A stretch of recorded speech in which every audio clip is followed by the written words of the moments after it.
माननीय हरवीर सिंह जी का मैं स्वागत करता हूं। उन्होंने कार्यक्रम के लिए समय निकाला।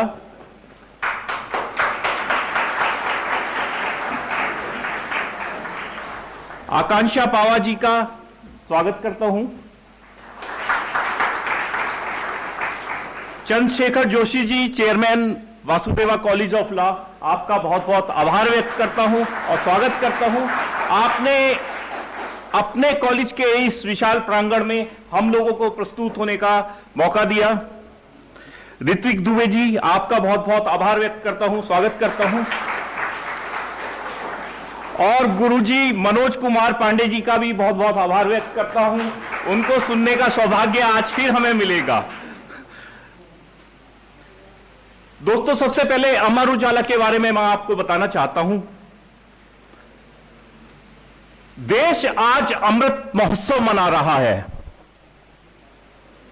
और अमर उजाला को भी 75 साल हो गए हैं जन्म लिए। हमारे संस्थापक श्री डोरीलाल अग्रवाल जी और मुरारीलाल माहेश्वरी जी द्वारा अमर उजाला का पहला एडिशन 18 अप्रैल 1948 को आगरा से प्रकाशित किया गया। जब देश आजाद हुआ था तो चारों तरफ भूखमरी थी, निर्धनता थी, संसाधनों का अभाव था और हम भी बहुत ज्यादा संसाधनों के अभाव से जूझ रहे थे। हमारे पास था तो सिर्फ एक विश्वास और संकल्प कि हमें देश के नवनिर्माण में अपनी भागीदारी सुनिश्चित करनी थी। उसी क्रम में हमने तय किया कि हम जनता की आवाज बनके आप लोगों के सामने आएंगे और उनकी आकांक्षाओं को और आशाओं को नीति निर्माताओं तक पहुंचाने के लिए अपना पूरा प्रयास करेंगे। लगातार आप लोगों का प्यार हम लोगों को मिलता गया और हम देश के सबसे विश्वसनीय अखबार के रूप में आपके सामने हमेशा रहे। अपने संस्थापकों के सिद्धांतों और नीतियों को आगे बढ़ाने का काम श्री अतुल माहेश्वरी जी ने किया। उन्होंने अमर उजाला को एक नई ऊंचाइयां प्रदान की। आज से 25 साल पहले गढ़वाल एडिशन के साथ और 19 साल पहले कुमाऊं एडिशन के साथ हमने उत्तराखंड में प्रवेश किया और लगातार 25 साल से हम लोगों को आपका प्यार, आपका विश्वास लगातार मिलता गया और हम हमेशा यहां जन्म से नंबर 1 बने हुए हैं। आज श्री राजुल माहेश्वरी जी के कुशल नेतृत्व में अमर उजाला को बखूबी चलाया जा रहा है। 2012 में श्री राजुल माहेश्वरी जी ने अमर उजाला फाउंडेशन की स्थापना की, जिसमें हम सामाजिक सरोकार के बहुत सारे कार्य करते हैं।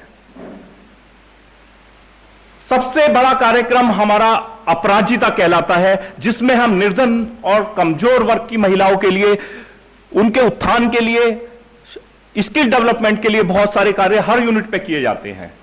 निर्धन परिवारों के लिए मेडिकल सुविधाएं, फ्री मेडिकल सुविधाएं और मेडिकल कैंप लगाए जाते हैं।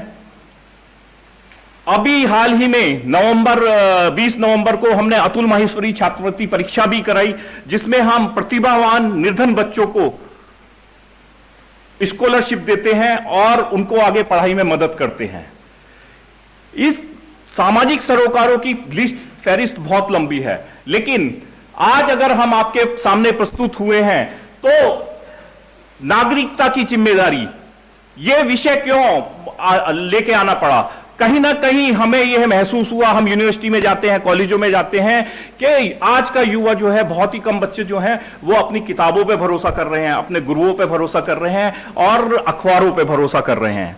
कहीं ना कहीं वो सोशल मीडिया के जाल में ट्रैप होकर रह गए हैं। अनुशासन की कहीं ना कहीं कमी महसूस हुई। हमें लगा कि उसमें सुधार की आवश्यकता है, इसलिए हम लोग कॉलेजों में जाते हैं। लास्ट प्रोग्राम हमने पंतनगर यूनिवर्सिटी में भी किया था, तो बच्चों को बहुत पसंद आया, सीखा उन्होंने।